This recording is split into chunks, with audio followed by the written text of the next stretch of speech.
Breaking news! Today we come back with 1930's news. What people think Herbert Hoover is able to do. We're going with Mary to explain more about that subject. Thank you, Alejandro. Now I'm going to talk about President Herbert Hoover, who was the 31st U.S. president, former engineer, and billionaire. He was known as a humanitarian for his relief efforts in the First World War. Many people believe he could turn the Great Depression around if he had made different choices. Going back with Alejandro. Now that we are talking about famous people, I want to talk about Amelia Earhart. She was a famous pilot known for being the first woman to fly across the Atlantic herself. Her famous career started when she flew a flight from Newfoundland to Blurry Port, Wales.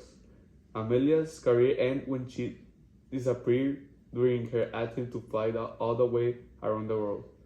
Now going back with Mary, she's going to explain about Jimmy Foxx's career in the 1930s. Jimmy Foxx was a baseball player that played for the Philadelphia Athletics, one of the best first basemen of all time. He was named the American League's most valuable player.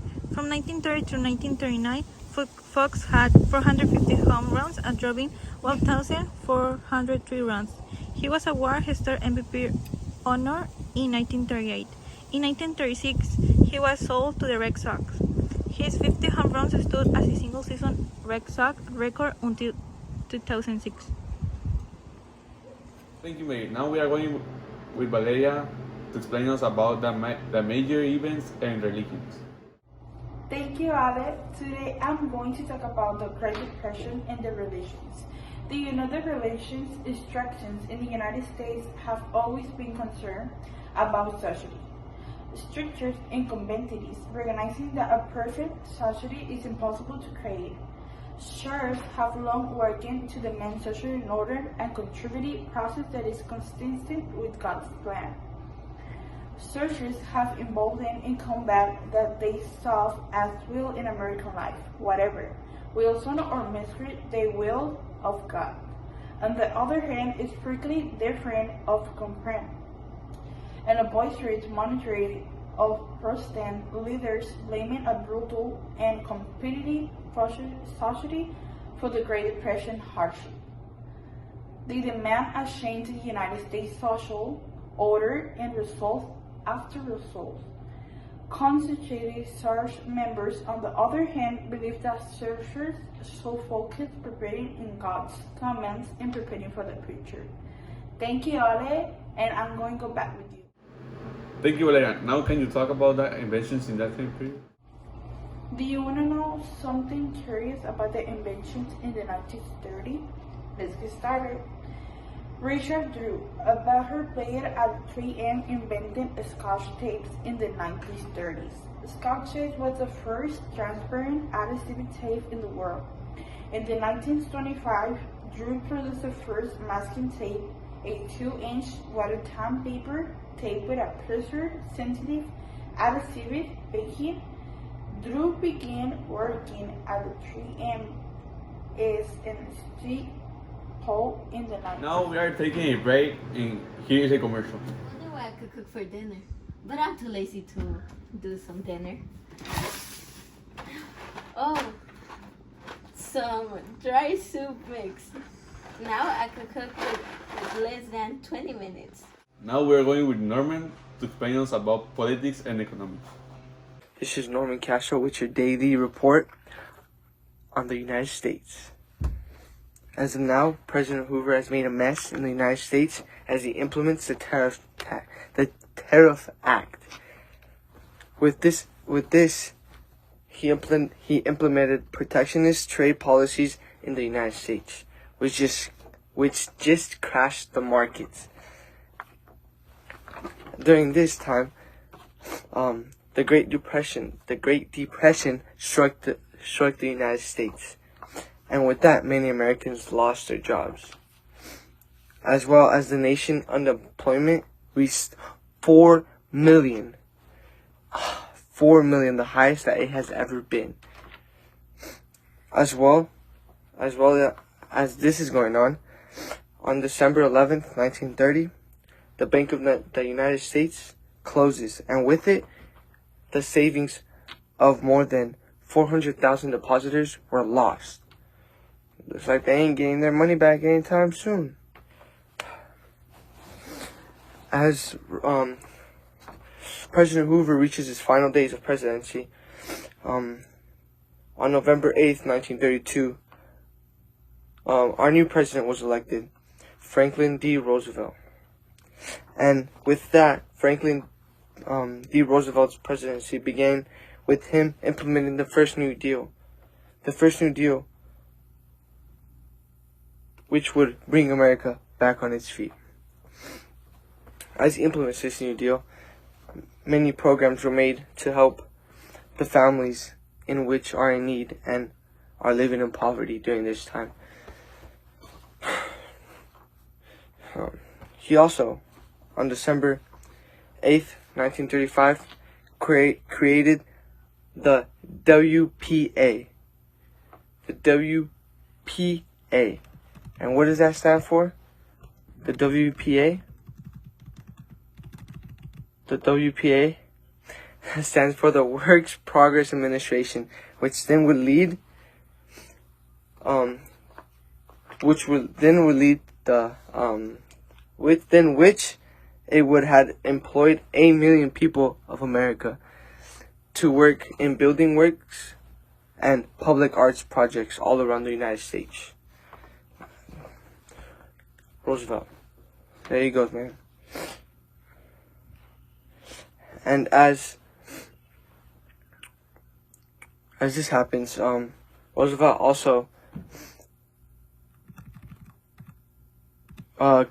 creates the National Labor Relations Act, which restores the right of workers to form unions, and with those unions, workers can fight to increase their minimum wage, and also just increase the minimum wage and then increase their pay.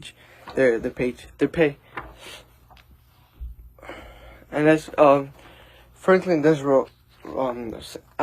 D. Roosevelt keeps implementing these new programs and these new programs that would help America regain their balance and bring up back on the feet from the Great Depression.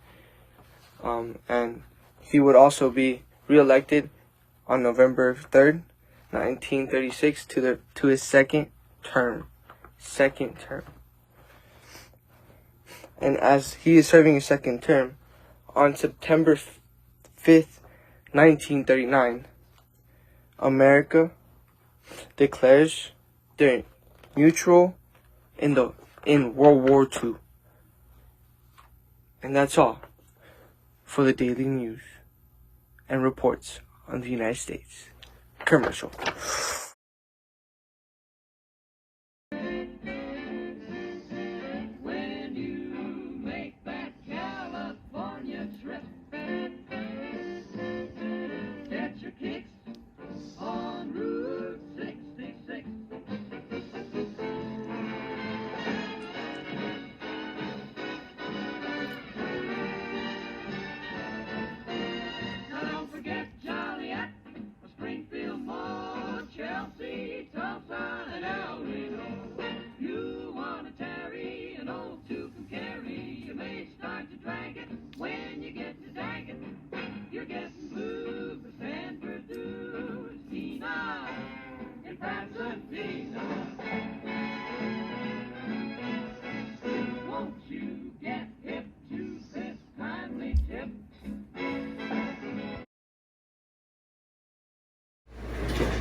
Thank you, Norman, and thank you for watching. See you next time.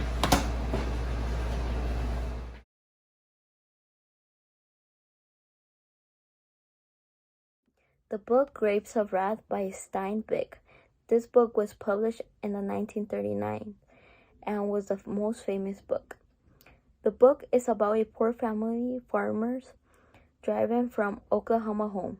The book won the Novel and the National Book Award, but in some places this book was banned and burned from its occasional obscene language and general theme. In the 1930s, women used accessories such as gloves with matching bags and shoes. The hairstyles in most used were waves and bangs. Men in the 1930s used the curling hairstyle. Something in common that women and men had were the hairstyle. They both had curly hair. Women wore dresses with pastel colors and long dresses. Men in the 1930s wore long jackets and baggier trousers.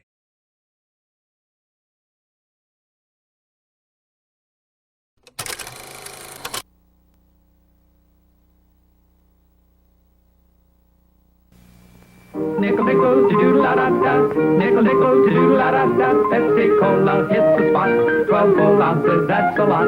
Twice as much, just a nickel. 2 Pepsi-Cola is a drink for you. Nickel, nickel, nickel, nickel, nickel, nickel, nickel, nickel, nickel. Pepsi-Cola is a drink for you.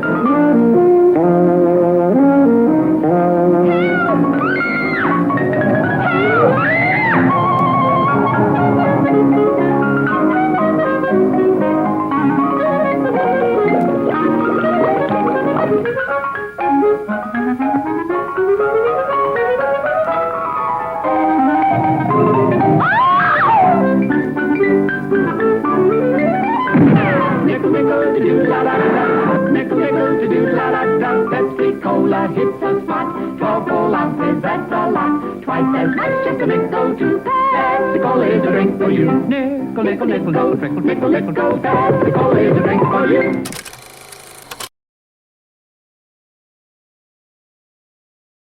Trends in the 1930s. Americans began to copy French fashion at a low cost or they create their own. This simplicity will become a particularly American aesthetic in the late 1930s. Everyday clothing became more simple and adaptable. Dresses were made to be paired with a variety of accessories. This made one outfit appropriate for multiple occasions and was a significant cost-cutting measure. From Hollywood to the British royal family, men's fashion has been influenced by a variety of sources. Despite the Great Depression culture in the 1930s, both commercial and funded by New Deal programs as part of the relief effort, flourished. Swing jazz, along with jazz, blues, gospel, and folk music, became extremely popular in the 1930s. Radio was the primary source of entertainment, information, and political propaganda for most Americans.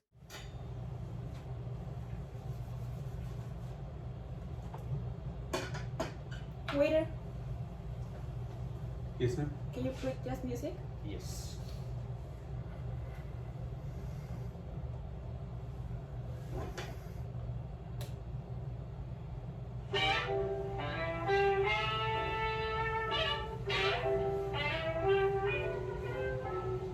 You can take the moon and the rock star.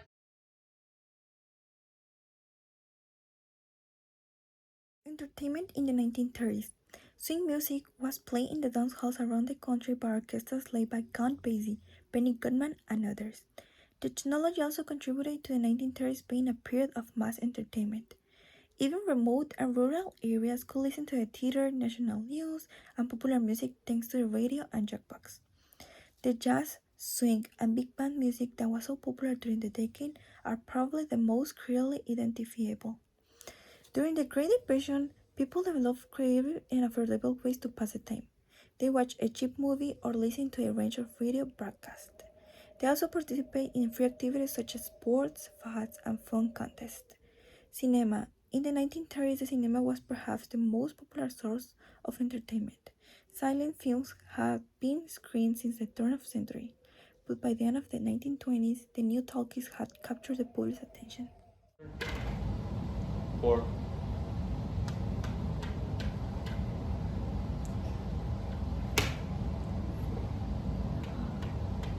Let's go! Let's go! I won!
Let's mix where Rockefellers walk with sticks or umbrellas in their midst.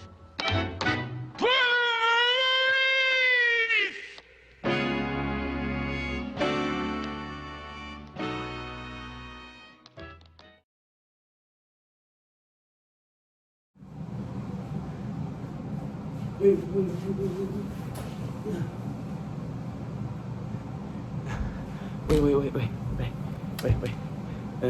We have a little bit more information. We have a little. Don't leave. Please, like, we have a little more. I'm going to talk about the different role that each group had in the 1930s. The problems of the Great Depression affect virtually every group of Americans. No group harder hit than the African American. People who had put their money in banks lost everything. Families were struggling to survive. Women became the unsung heroes of the family. Most times men suffered pay cuts, but women were completely unemployment. As difficult as the economic crisis of the Great Depression was for white Americans, it was even harder on racial minorities, including Black Americans, Mexican American, American Indians, and Asian Americans. Now I'm going to talk about language and slang words that were used in the 1930s. As all-nighter was the word to say a restaurant was open all night. And another word that is really common is bananas, but it was used by telling something or someone was crazy or insane. And another word is dog soup. Dog soup was used to say a glass of water for those that can afford to drink anything else. The last thing I'm going to talk about is fads in the 1930s. Stickball is a game much like baseball, since many families could no longer afford forms of entertainment for their children. People had to think of cheaper ways to have fun. It was played with a rubber ball and a stick instead of a bat. Sticks to hit the ball could be made by makeshift things around the house, such as broom handles. It was played in the streets, using buildings for 4 lines and manhole covers for bases. They tried to run around the bases to home before being tagged by basemen. When they weren't working, families found time to have fun with neighbors, friends, relatives, and each other. With little money to spend on entertainment, families enjoyed new board games such as Monopoly and Scrabble, which were the first sold during the 1930s. Monopoly is a board game that was created in 1934. The idea of creating the game Monopoly was made by a woman named Elizabeth McGee in the 1900s. In the 1934, the game was created and then sold by Parker's Brothers. The game board consists of 40 spaces containing 28 properties, 3 chance spaces, 3 community chess spaces, a luxury tax space, and incoming tax space, and the 4 corner squares.